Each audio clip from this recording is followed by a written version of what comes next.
सिंगरौली जिले के सीमावर्ती सोनभद्र शक्तिनगर स्थित शक्तिपीठ मां ज्वालामुखी मंदिर परिसर एवं मुख्य गेट पर शाम ढलते ही अंधेरा छा जाता है। यह समस्या 3 साल से अधिक समय से बनी हुई है। मंदिर के प्रधान पुजारी कई बार एनटीपीसी सिंगरौली शक्तिनगर के डिप्टी मैनेजर एवं प्रबंधक से लिखित एवं मौखिक भी मांग कर चुके हैं, फिर भी एनटीपीसी प्रबंधक इस समस्या को दूर करने में रुचि नहीं ले रहा है। गौरतलब है कि शक्तिनगर में स्थित अंचल के आस्था एवं विश्वास का केंद्र शक्तिपीठ मां ज्वालामुखी मंदिर परिसर एवं मुख्य गेट में शाम ढलते ही अंधेरा छा जाता है। बताया जा रहा है कि यहाँ लाइटिंग कराने के लिए कई बार बैठकों के माध्यम से एनटीपीसी शक्तिनगर प्रबंधक के साथ इलेक्ट्रिकल डिपार्टमेंट डिप्टी मैनेजर जलील अहमद से भी गुजारिश कर चुके हैं। इसके बावजूद इस समस्या का निदान नहीं हो पा रहा है।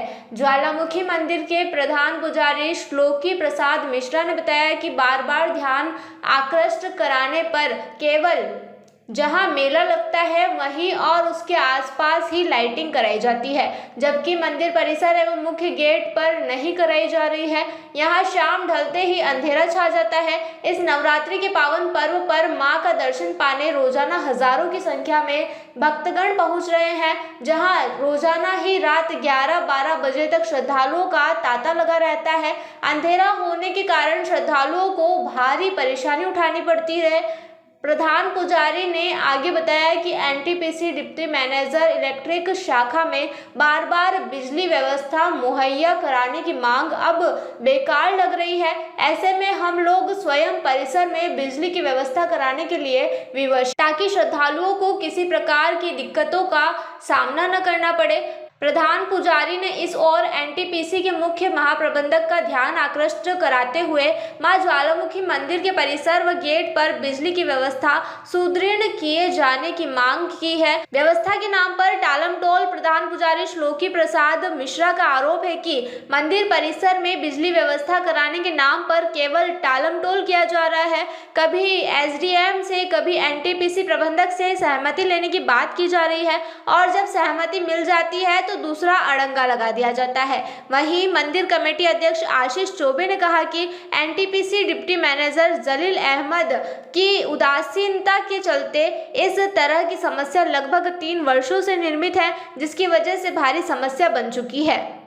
जी, सुबह 11 बजे के लगभग वो 2 बार फ़ोन रिसीव नहीं किए, फिर उन्होंने नए नंबर से हमको फ़ोन किया शाम को। जी, तो इस बार हर बार सहयोग मिला है, इसमें कहीं कोई शक नहीं है, लेकिन इस बार ये कष्ट से कहना पड़ रहा है कि ना कहीं उचित रूप से प्रकाश की व्यवस्था हो पाई है, ना ही पानी की व्यवस्था है, ना साफ़ सफाई के लिए जैसा कि प्रशासन की तरफ से उनको आदेश भी दिया गया था एनटीपीसी को, लेकिन वो अभी तक व्यवस्था नहीं कर पाए। हो सके 2 दिन का समय है, वो अपने किसी कार्य में व्यस्त रहे हों, लेकिन फिर भी नवरात्र मेला चूँकि यह परंपरागत मेला है और हर बार व्यवस्था समय पर होते आई है, लेकिन इस बार नहीं हुई। इसलिए हम सभी लोग, चूँकि यह मेला पिछले 2 वर्षों से नीलामी बंद है इसकी, तो इस मेले के अध्यक्ष के रूप में मुझे प्रशासन की तरफ से बोला जाता है कि इस मेले की मात्र व्यवस्था देखनी है और सेवा करना है, लेकिन जब शासन प्रशासन का या एनटीपीसी आसपास की जो परियोजनाएं हैं उनका सहयोग नहीं मिलता है, तो बड़े कष्ट के साथ कहना पड़ता है कि आदि शक्ति के छांव में रह करके भी आसपास के लोग सहयोग करने में कतराते हैं। इस बात क्या जिस तरह बाबा कह रहे हैं कि वो हिंदू मुस्लिम का काम करते, क्या सत्य है? नहीं, इसके बारे में मैं कुछ नहीं बोल सकता, क्योंकि जमाल अहमद जी से मेरा बहुत पुराना संबंध नहीं है, ना मैं जानता, क्योंकि मैं पिछले वर्ष से ही एक लाइट के लिए मेला के लिए मैं देख रहा हूँ, लेकिन इस वर्ष कहीं ना कहीं कुछ न कुछ चीज़ें दिख रही हैं जो ठीक नहीं है। धन्यवाद। क्या समस्या है मंदिर में? मैं श्लोकी प्रसाद मिश्र मां ज्वालामुखी मंदिर शक्तिपीठ का प्रधान पुजारी हूँ। यह नवरात्र 22 तारीख से लगा, 16 तारीख तक चलेगा, 16 अप्रैल तक। लेकिन जैसे ही यहाँ जो लाइट की व्यवस्था है, मैंने 17 तारीख को एनटीपीसी को लिख करके दिया कि मेला चलने वाला है और शक्तिपीठ पर जो है कि यहाँ के श्रद्धालु जनता अधिक से अधिक भीड़ होती है, लाखों लोगों की भीड़ होती है, जबकि मुख्यमंत्री योगी आदित्यनाथ जी से भी यह गाइडलाइन थी कि हर मंदिरों में, हर शक्तिपीठ में पाठ चलेगा, इसके बावजूद भी यहाँ लाइट की व्यवस्था नहीं की गई। आप इससे पहले किसी को सूचना दिए थे? मैंने एनटीपीसी में सूचना दिया 17 तारीख को। जब 17 तारीख को मैंने सूचना दिया, 2-3 लोगों से मिल करके मीटिंग हुई अधिकारियों से, लेकिन उन्होंने कहा कि हमें कोई गाइडलाइन नहीं है कि मंदिर पर लाइट देने का। इसके बाद भी मैंने उनसे बहुत प्रेयर किया, प्रार्थना करता रहा कि नहीं, हमारे यहाँ जो है कि आपकी व्यवस्था है, लाइट की व्यवस्था है। लेकिन देखेंगे कि जब उन्होंने कहा कि नहीं आप लिख करके दीजिए, मैं 17 तारीख को एक लेटर दिया, फिर थाने से लेटर गया, फिर एसडीएम साहब के यहाँ से लेटर गया। इसके बाद में उन्होंने मंदिर के अंदर तो कोई व्यवस्था नहीं की लाइट की, बाहर लाइट जलती रही।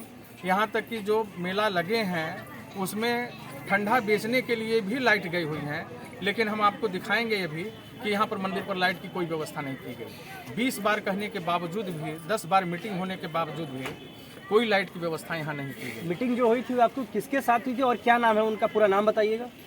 एनटीपीसी में हमारी मीटिंग हुई थी। मैंने जो है कि 17 तारीख को लेटर लेकर के गया था। जमाल अहमद खान यहाँ जो है कि इसके इंचार्ज हैं, डिप्टी मैनेजर हैं इलेक्ट्रिकल के, उनसे मैंने बार प्रार्थना किया। उनका एक बार फिर नाम सुनिएगा आप लोग, ये फिर नाम बताएंगे, नाम बताइएगा जरा। जमाल अहमद खान। जब नवरात्र आएगा तो वह निश्चित है ही है कि मंदिर के साथ खिलवाड़ करना शुरू करते हैं। अगली बार 2020 में भी यही बात उन्होंने कहा, और जब मैंने लाइट लगवाना शुरू किया, जब उनसे कहना शुरू किया, तो जो लाइट लगी थी उसको भी उन्होंने उतरवाने लगे, जिसका वीडियो क्लिप और जो है कि उसका फ़ोटो मैं अभी आपको दिखाऊंगा। फिर से मैंने उनसे कहा कि जो बात हो रही है उसे दोहराया ना जाए। यहाँ के स्थानीय जनता में जो लोग श्रद्धा से दर्शन करने के लिए माँ का आते हैं, उनसे जो है कि उनकी आस्था पर आहत ना पहुँचाई जाए, उन पर ठेस ना पहुँचाई जाए, लेकिन इस बात पर कोई ध्यान नहीं दिया गया। सिंगरौली से उपेंद्र दुबे की ये रिपोर्ट।